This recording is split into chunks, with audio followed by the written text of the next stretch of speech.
One of the most common question types in surveys is the multiple response question. It is so named because a participant could select all of the answers that apply to them.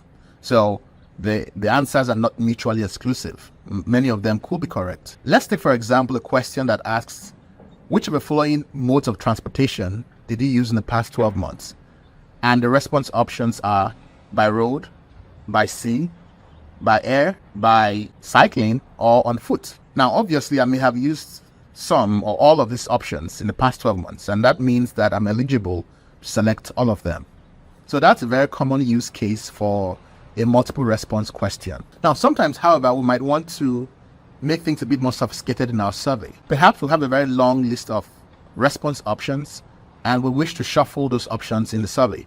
And the reason for doing this or wanting to do this might be to reduce bias. You see, if you ask participants or you show a long list of response options and ask participants to select them, you might have bias whereby some of the responses at the top are more likely to be selected than those at the bottom, because individuals might just see the responses at the top and may not read through all of the questions or all of the answers and then just select the ones that were easily accessible to them.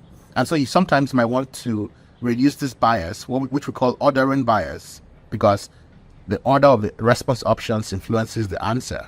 So we try to address that by shuffling the response options. This is one way that Chisquares can help you with your multiple response questions. On Chisquares, you can set the question type so that it shuffles. Now, in the process of shuffling, you might also set a response option or certain response options to be in a fixed position. So let's say some of your response options has none of the above. It will make sense, therefore, that response option always stays at the last option because it says none of the above, meaning implying that it's supposed to be last. So you can anchor that response option in the last position. Chisquares allows you to do this effortlessly. On Chisquares, you can also add images as part of the response, as part of your question. We call that illustrated questions. So you can add an image, you can add a video as part of the question so that the participants view the image or view the media and then answer the question that follows. You could also add an other option so that once the user selects other, it opens up a free text box where they can now type their answer as an open-ended response option. So these are some of the few ways that Chisquares allows you to elevate the quality of responses you can get from a multiple response question.